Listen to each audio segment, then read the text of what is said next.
Nah, lanjut kita ke gratifikasi dan pencegahan korupsi ini. Pelaporan gratifikasinya. Bagaimana cara pelaporan gratifikasi?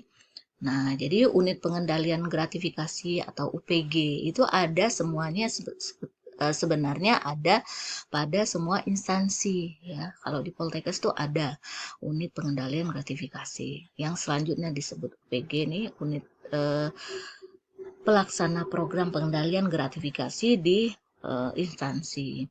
Nah, ya kalau misalnya udah mau masuk ke wilayah bebas korupsi, misal instansinya ini sudah harus punya UPG nih, ya.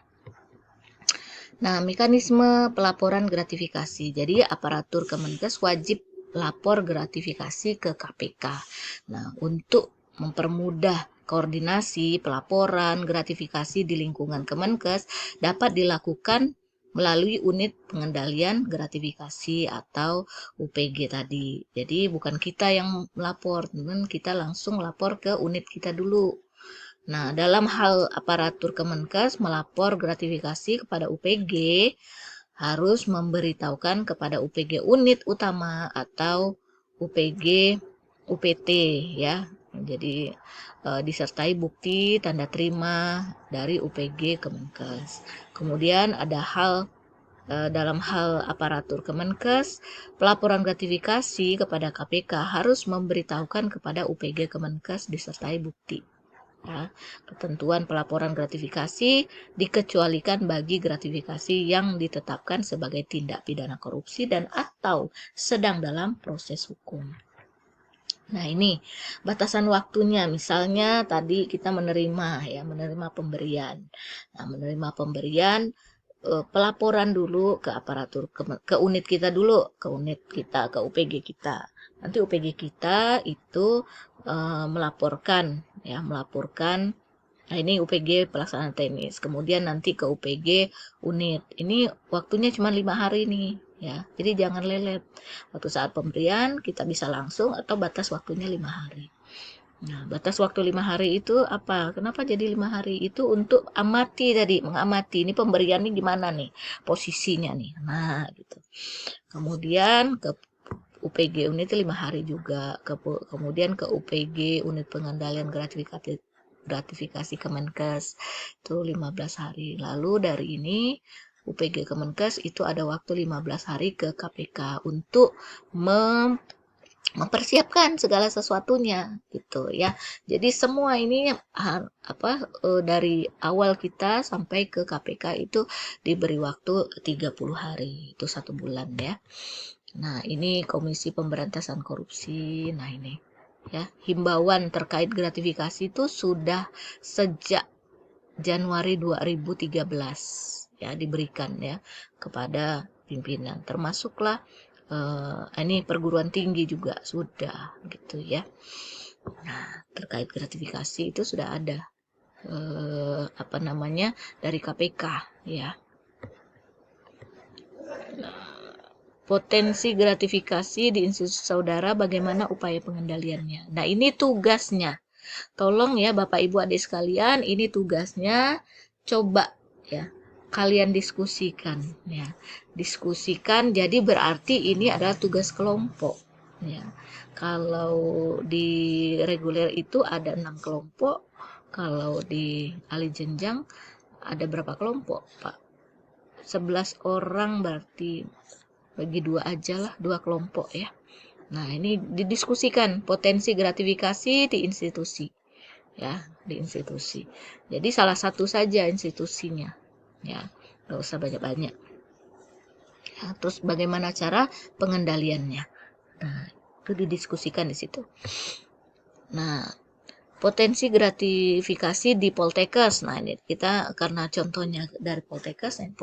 Nah, dari penerimaan mahasiswa baru, legalisir ijazah, unit perpustakaan. Nah, ini ya nomor 1, 2, 3 ini semua sudah dipersempit.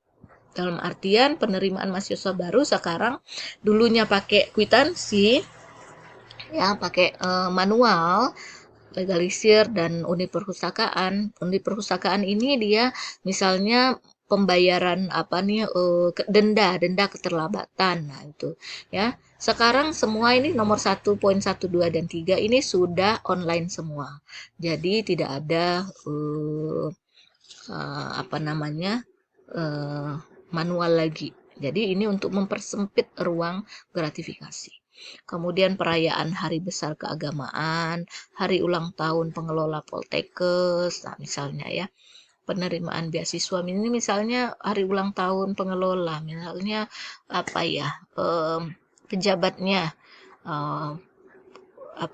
direktur, apa namanya, direktur, kemudian wadir-wadir, kemudian kasubag-kasubag, unit-unit, kepala unit. Nah, itu misalnya mereka berulang tahun terus ada pemberian pribadi. Nah, itu harus dilaporkan ya, dilaporkan ke unit gratifikasi apakah ini termasuk gratifikasi atau tidak.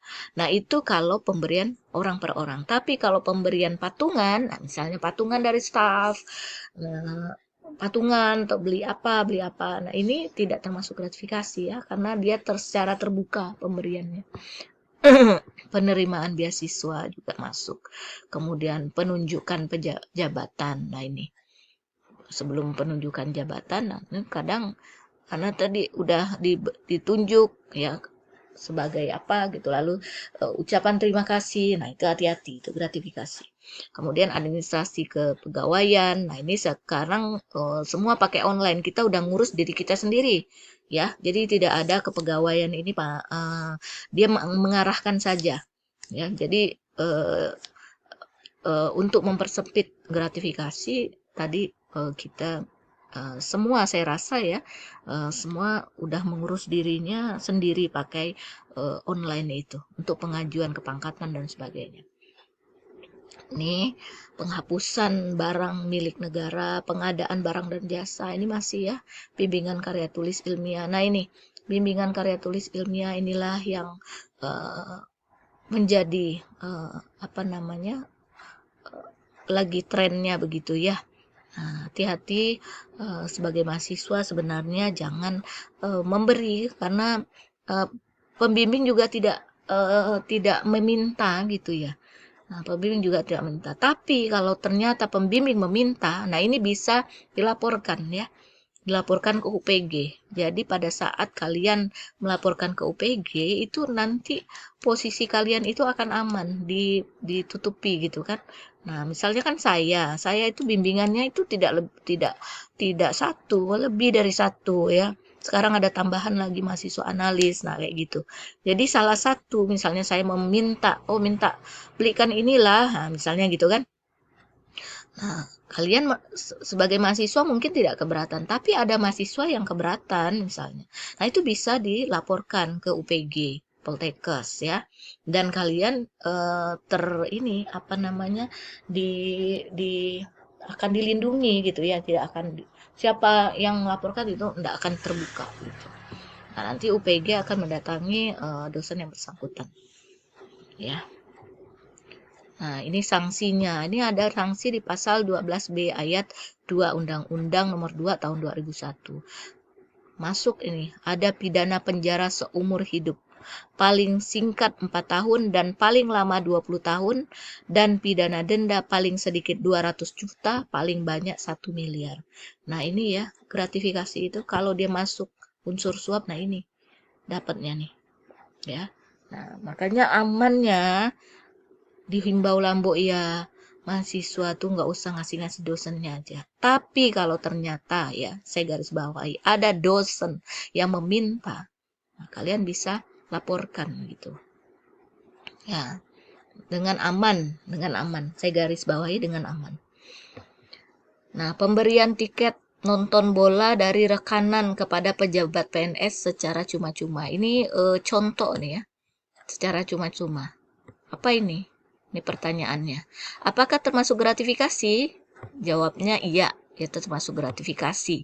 Mengapa termasuk gratifikasi? Nah, karena rekanan tersebut ada hubungannya dengan tupoksi jabatan dari PNS tersebut, ya, rekanan tuh. Nah, apa yang harus dilakukan oleh pejabat atau PNS tersebut bila tadi mendapat tiket nonton bola gratis secara cuma-cuma nih. Nah, menolak ya. Dia menolak dengan cara yang baik, jika terpaksa diterima tapi tadi dilaporkan ya. Kemudian yang kedua, pemberian pinjaman barang dari rekanan kepada pejabat. Cuma-cuma. Nah, itu apakah itu termasuk gratifikasi? Iya. Nah, mengapa termasuk? Karena rekanan dia ada hubungannya dengan tupoksi dari pejabat tersebut. Apa yang harus dilakukan? Sama, menolak dengan baik atau diterima jangan terpaksa tapi kemudian dilaporkan. Nah, pemberi insentif oleh BUMN kepada pihak swasta karena target penjualan tercapai. Nah, ini termasuk gratifikasi apa tidak? Tidak. Nah, ini contoh yang tidak. Mengapa tidak termasuk? Karena bukan termasuk dalam pejabat atau pemberian tersebut tidak ada kaitan dengan tupoksi penyelenggaraan negara. Apa yang harus diperhatikan? Nah, ada potensi bahaya jika pemberian tersebut dapat mempengaruhi saingan usaha. Nah, ya. Nah, ini tapi belum termasuk gratifikasi. Nah, ini penerimaan honor sebagai narasumber oleh pejabat dalam suatu acara. Apakah ini termasuk gratifikasi? Ini tidak. Jika tidak ada larangan kode etiknya ya, secara internal. Apa yang harus diperhatikan? Nah, ini ya. Jadi ada alur kode etiknya. Ada enggak yang melarang? Kalau ada berarti termasuk gratifikasi. Kalau tidak ada ya bukan termasuk gratifikasi. Pemberian souvenir makanan oleh-oleh dari kawan lama atau tetangga. Ini termasuk gratifikasi enggak? Tidak. Karena ini hubungan sosial dan kategorinya karena orang bersih tidak harus menjadi makhluk asing dalam lingkungannya. Ya. Nah, apa yang harus diperhatikan jika pemberian itu mengandung motif kamuflase yang bertujuan? Nah, ini yang harus diperhatikan. Jadi kita harus amati juga. Oke. Sekian begitu tentang tipikor atau apa ya tipikor? Iya, tindak pidana korupsi. Nah, ini ada nanti kalian akan mendapatkan stiker ini ya. Tolong Bapak Ibu adik sekalian dihitung ya yang nge-like video kemarin ya, tolong dikalkulasikan dan dilaporkan. Maka kalian akan mendapatkan stiker ini dan kalian bisa tempel, Bapak Ibu, adik sekalian bisa tempel di mana saja, di helm, di motor ya. Yang lebih ini tuh di motor. Jadi berjalan-jalan di mana-mana orang itu membacanya. Kita sekalian kampanye. Demikian, terima kasih atas perhatiannya. Mohon maaf bila ada kata-kata yang salah. Kebenaran itu datangnya dari Allah, kesalahan dari saya pribadi, maka itu saya mohon maaf lahir batin di akhir dari perkuliahan ini. Terima kasih banyak atas atensinya. Wabillahi taufiq wal hidayah. Assalamualaikum warahmatullahi wabarakatuh. Sehat terus, jujur terus, karena jujur itu hebat.